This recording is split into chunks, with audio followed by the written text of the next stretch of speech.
As I watched the little blob of greenish-blue jelly pulsate inside the glass Petri dish on my lab table, I couldn't help but draw parallels with my own existence. You see, I'm not just any scientist. I'm a cosmologist, a pursuer of the universe's deepest secrets, a chaser of celestial mysteries. And tonight, in this sterile laboratory that smelled like a cocktail of disinfectants and ionizing radiation, I found myself staring at a strange slice of my own existential reality. Think about it.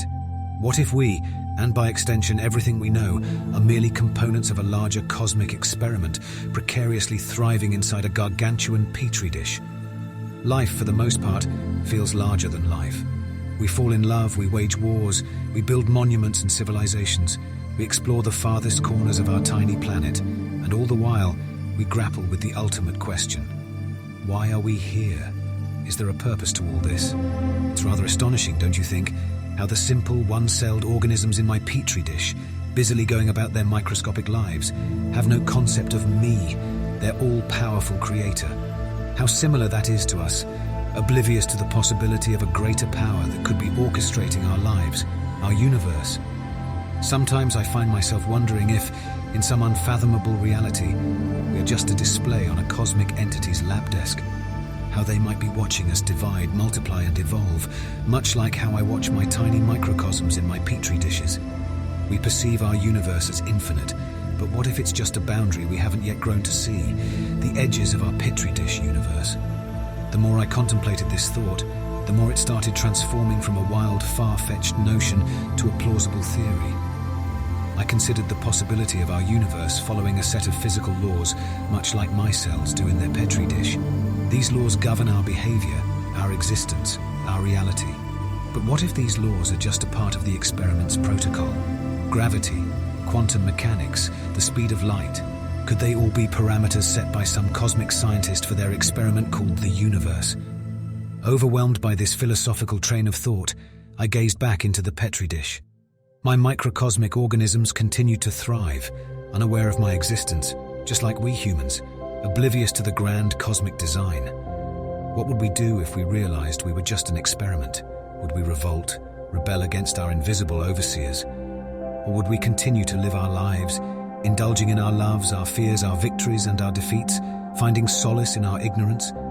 Isn't there some comfort in knowing that we might be a part of a grand plan, even if it's just a cosmic experiment?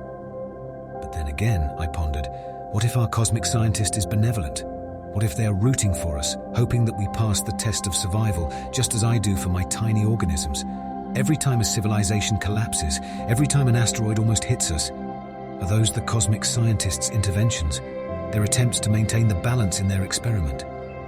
The weight of these thoughts bore heavy on my heart as I watched the tiny blobs inside the Petri dish slowly morph and change. Their movement was a sort of dance, a cosmic ballet of existence.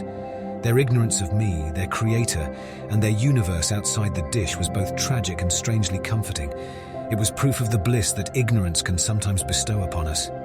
I got up, walked over to the window, and looked up at the seemingly infinite expanse of the cosmos. The stars twinkled back at me, the silent spectators of my existential crisis. I couldn't help but smile. The universe and I, we were in this together. Maybe someday the truth of our existence will unfold, and we'll learn we've been living in a cosmic Petri dish. And when that happens, I hope we'd remember to look back at our journey and marvel at the strange beauty of it all. For now, however, I found solace in my ignorance, in my insignificant existence in this vast cosmic theater. My life might be a microscopic spectacle inside a cosmic Petri dish, but it was my spectacle, and it was beautiful. With that, I returned to my Petri dish, to my tiny, unaware organisms. As their overseer, their silent protector, I had work to do.